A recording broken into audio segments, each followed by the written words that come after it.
Закон Российской Федерации об образовании Ингушской Республики в составе Российской Федерации. Статья 1.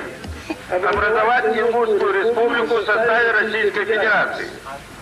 Вопрос о Чеченской Республике решить после урегулирования кризисной ситуации в Республике.